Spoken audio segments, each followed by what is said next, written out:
রান্না শুরু করছি শাওন পাকশালা কবিতার ছন্দে। ভিডিও দেখে রান্না করুন মনের আনন্দে। নমস্কার বন্ধুরা, শাওন পাকশালাতে সবাইকে স্বাগত জানাই। আজকে আমি বানাবো নতুনভাবে রুই মাছের কারি।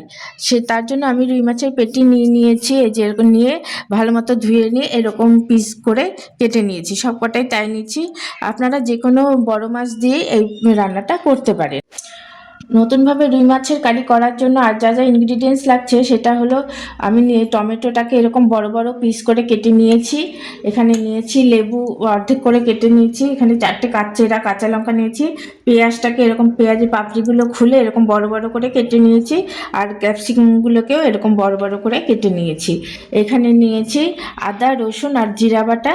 এখানে নিয়েছি 2 রকমের সাদা সর্ষে, কালো সর্ষে নিয়ে বেটে নিয়েছি। আপনারা সর্ষে গুঁড়োও দিতে পারেন, আবার 2 রকমের সর্ষের মধ্যে যে কোনো 1 রকমের সর্ষেও বেটে দিতে পারেন। এখন আমি রান্নাটা করে নেব। নতুনভাবে রুই মাছের কারিটার করার জন্য আমি রুই মাছের মধ্যে দিয়ে দিচ্ছি পরিমাণ মতো লবণ। এই রুই মাছটাকে একটু কিছুক্ষণ ম্যারিনেট করে রাখতে লাগবে। কিছু গুঁড়ো মশলা প্রথমে দিয়ে দিচ্ছি হলুদের গুঁড়ো, দিচ্ছি ধনিয়ার গুঁড়ো, দিচ্ছি ঝাল লঙ্কার গুঁড়ো, সামান্য পরিমাণের সর্ষের তেল, আদা, রসুন আর জিরে বাটা, 2 রকমের সর্ষে বাটা, লেবুর রস। সমস্ত মশলার সাথে মাছটাকে ভালো মতো করে মেখে নেব। মাছটাকে ম্যারিনেট করা হয়ে গেছে। এখন আমি ম্যারিনেট অবস্থায় আধ ঘন্টা এভাবে মাছটাকে রেখে দেবো। আমি নতুনভাবে রুই মাছের কারিটা করার জন্য কড়াইতে সর্ষের তেল দিয়ে দিয়েছি। তেলটা গরম হয়ে গেছে। এখন আমি এর মধ্যে দিয়ে দেবো যে পেঁয়াজের যে পাপড়িগুলো খুলে রেখেছিলাম সেটা। এই রান্নাটা ননস্টিক প্যানে করলেই ভালো হয়, যাতে নিচে লেগে না যায়। আর আমি পেঁয়াজটা ভাজতে দিয়েছি। পেঁয়াজটা হালকা রং ধরলে পরে এর মধ্যে দিয়ে দেব ক্যাপসিকাম আর টমেটোটা। হালকা রং ধরতে শুরু করেছে, এখন দিয়ে দিচ্ছি ক্যাপসিকাম কুচিগুলো, টমেটো কুচি। আমি এখন লবণটা দেব না, লবণটা এখনই দিলে পরে এই পেঁয়াজ ক্যাপসিকামের যে ক্রাঞ্চিনেসটা সেটা নষ্ট হয়ে যাবে। আমি এর জন্য লবণটা একটু পরে দেবো। দিয়ে দিচ্ছি চেরা কাঁচা লঙ্কা, দিচ্ছি 3টে শুকনো লঙ্কা। আপনারা যেমন ঝাল খেতে পছন্দ করেন সেই অনুযায়ী লঙ্কার পরিমাণটা কমিয়ে বা বাড়িয়ে নিতে পারেন।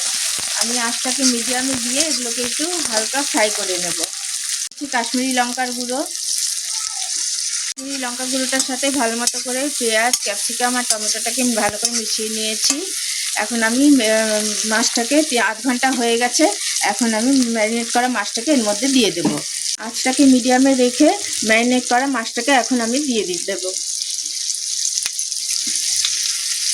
এখন সমস্ত কিছুর সাথে মাছটাকে ভালো মতো করে মিশিয়ে নেব। এখন আমি দিয়ে দিচ্ছি যে বাটিটার মধ্যে মাছটাকে ম্যারিনেট করে রেখেছিলাম সেই বাটি ধোয়া জলটা।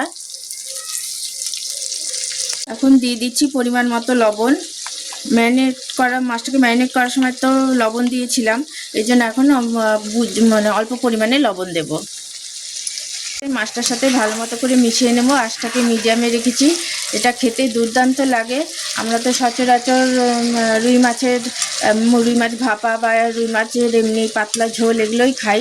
একবার এইভাবে করে খেয়ে দেখবেন, অসাধারণ লাগে খেতে। রান্নাটা আমার কমপ্লিট, এখন সার্ভ করার জন্য একদম রেডি। এটা খেতে অসাধারণ লাগে। এটা ভাত, পোলাও, ফ্রাইড রাইস যে কোনো কিছুর সাথেই আপনারা এটা খেতে পারেন। আর খেয়ে ভালো লাগলে আমার চ্যানেলটিকে সাবস্ক্রাইব করবেন, লাইক করবেন, শেয়ার করবেন এবং কমেন্ট করে আমার পাশে থাকবেন। আমি গ্যাসটা অফ করে দিচ্ছি, নামিয়ে এটা সার্ভ করে দেব।